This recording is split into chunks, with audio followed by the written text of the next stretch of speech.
Good morning po mga Cubs. Welcome back po sa aking channel, cubsfarming.tv. So, for today's video po, magbibigay lang po tayo ng update sa natitirang hito natin. Kung naalala nyo po sa mga nakaraang video, kung nakasubaybay po kayo, ay alam nyo po kung ilan na po natitira. At dagdag tips na rin po sa pagpapakain sa mga hito kapag stress po sila. For example po, nag-harvest tayo, minsan wala po silang ganang kumain. So, siguro marami na po sa inyo ang experience ng ganito, lalo na kapag nag-partial harvest po kayo. After nun, hindi na po sila kumakain ng mga ilang araw.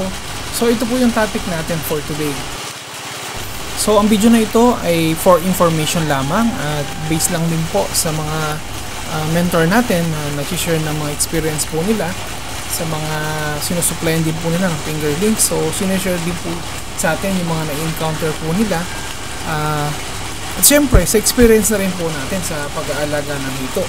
So, ito po, gusto lang namin din po i-share sa inyo para makatulong. Dagdag tips na rin po sa inyo. So, tara, pag-usapan po natin. So, ang question po natin, na-stress po ba ang mga hito? Ang sagot lang din po niyan, marami po ang factor, pag na-stress po ang mga alagang hito. Isa na po dito ay ang sa fingerlings.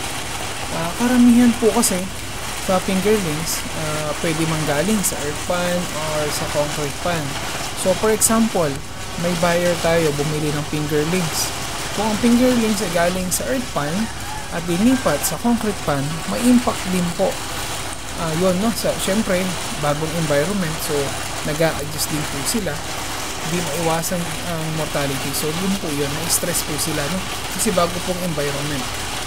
Kunyari, galing po sila sa malaking area, tapos linipat sa maliit na area at maraming stocking density ang nilagay.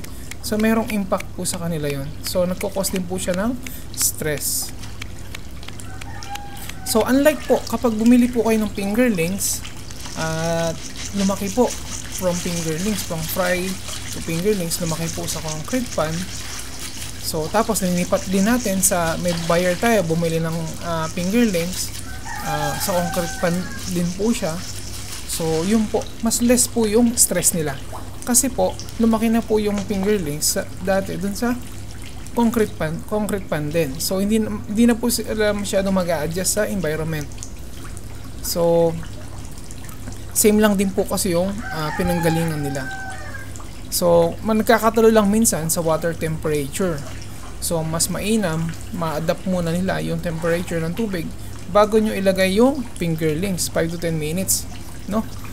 Or kung same naman yung temperature dun sa tank nyo, kung for example, nasa sasakyan, tapos may tank po kayo dun, kung same naman yung temperature dun sa concrete pan, okay lang din po.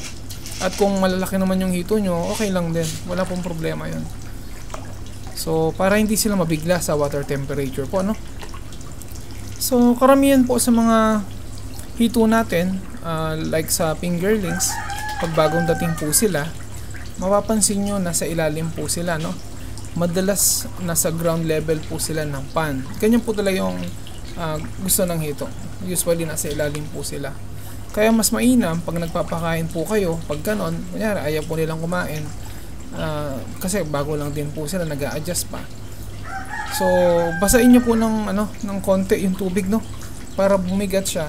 Kasi po yung float po kasi yan yung floating feeds po, may starch po yan, nakamix po dyan sa ibang ingredients. Kaya nagpo-float po siya. So, yun. So, kung babasahin nyo po ng konti, bibigat yung property po niya, So, yun. Pag pupunta po yun sa ilalim, yun, may chance po na kakainin ng mga hito yun. Ayan.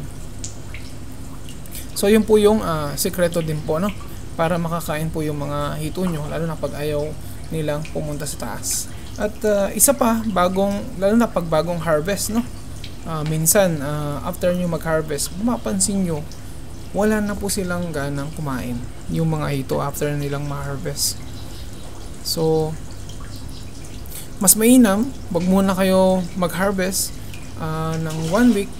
Syempre, kung mag-harvest kayo, yung mga 3, 4, ilagay nyo na dun sa isang pan na magkaka same size. At saka yung pan na yun yung gagalawin nyo lang yung pang benta. So dapat meron kayong ganun naka-reserve. Tapos yung maiwan dito sa pan nyo, ito po yung grower pan. Kumbaga dyan lang kayo, hindi nyo pwedeng gagalawin yan. Hindi, kung lagi kasi natin tayo mag-harvest, so maudlot po yung paglaki nila. So yun po yung iniiwasan natin. So hindi natin para maano po yun, ma-continue yung hindi maapektuhan yung paglaki nila. So kailangan gumawa kayo ng separate na pan para sa pangbenta. Napaka-importante po nun. Pero kung same size naman sila at pinakyaw naman, yun, okay lang din. Benta nyo ng one time, wala rin may problema yun. As long as kinuha lahat yung mga hito nyo, okay lang din po. Pero syempre, hindi nyo maiwasan na may maliit, may malaki. So iba-iba po yung mga size ng mga hito, no? So same lang din po, basahin nyo lang din po ng konti yung papakain nyo ng feeds. Mas mainam kung meron kayong orobiotics, yung pina-ferment po sa feeds, no? Linalagay din po yun, okay din po siya. Basta na-ferment po ng maayos. So kami po, hindi na po kami naglalagay nun. Kasi po, nakapokus lang po kami sa quality, yung pag-growth po nila, no? Ng mga ito, lalo na sa alternative food. So less lang din po kasi pinapakain namin ng feeds. Mostly, mas mabigat po yung binibigay namin na alternative food. So yun po yun. Syempre, para makalis din po sa gastos, so isang option din po yun. Kasi i-monitor din yun po, no? Kunyari, sumusobra na yung pakain nyo ng feeds, hindi na kumakain yung iba. So titingnan nyo din po yung mga hito nyo kung ganado pa sila, kung kumakain pa, pakain lang kayo, walang problema yun. Pero kung hindi na sila kumakain at marami na rin yung mga naka-float, no, na feeds, so hintayin nyo munang maubos yung lahat bago kayo maglagay ulit para hindi po masayang. Minsan nagiging pollute na lang po, no, sa tubig. So yun po, kailangan i-monitor nyo rin po yun. Kung i-compare nyo naman po sa BioPlac system, kung alam nyo po yun, yung feeds nila pag kinain nagiging waste, at nagiging ano pa rin po, no, kumbaga nagiging pagkain pa rin yung waste nila. So sa RAS system at saka sa traditional farming, so iba po yung pamamaraan, no. Yun lang din po yung pagkakaiba nila. Maganda po yung BioPlac, lalo na kung naka-solar kayo, kasi yun po 24/7 po dapat yun. Kailangan continuous yung lalo na kapag tilapia, continuous po dapat yung kuryente nyo, yung aerator, kailangan continuous po yun.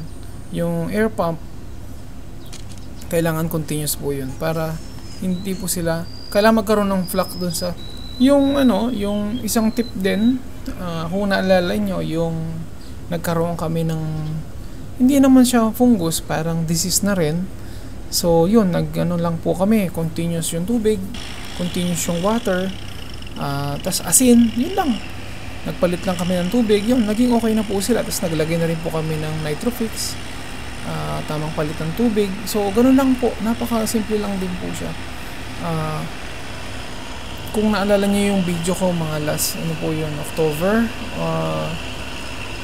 first week ata po yun ng October, kung mapapansin nyo, iba yung pagkadilaw po ng mga hito, no? Nanghihina po sila at saka mataas po yung mortality. Hindi po siya fungus, disease po ang nangyari. Nagkaroon ng bacteria sa pan. So nag-stop muna kami doon sa pagpapakain ng hasang. So kung ganun po yung kailangan i-monitor nyo rin po yun. Kunyari nagpapakain kayo ng hasang, so kailangan malinis po, no? Hugasan nyo po yun. Huwag po banlawan nyo, no? Kahit basahin nyo lang po ng malinis sa tubig. Yan, basahin nyo lang. Tapos yun, pwede nyo nang pakain. Pwede nyo i-mix sa feeds, pwede nyo separate, pwede nyo Pero mas okay kung alternate. Kunyari, ngayong araw nagpakain kayo ng bituka, o next day nagpapakain kayo ng bituka. Pwede rin pong araw-araw, walang problema kung may pagkukuhanan po kayo, no? Pero make sure na hindi po kasama yung mga tinik. Kailangan nakaseparate po yun. Huwag niyo isasama yung tinik ng tilapia, yung mga duduming parts, yung mga waste na nasa tingin nyo na hindi nakakain ng mga isda, no? Baka matinik po sila, delikado din po yun. So pag alam nyo naman, pag nasugat ang isang hito, dudumugin siya ng mga ibang nagkakaroon ng cannibalism, no? Pag naamoy po nila yung kabred nila na may dugo, no? So yun po yun. So ang hito naman kasi napansin namin, ganun talaga siya, may nature talaga yung hito na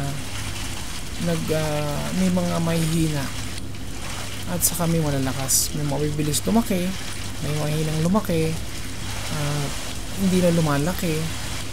So may mga iba-iba bang depende po sa quality ng na-produce na fingerlings.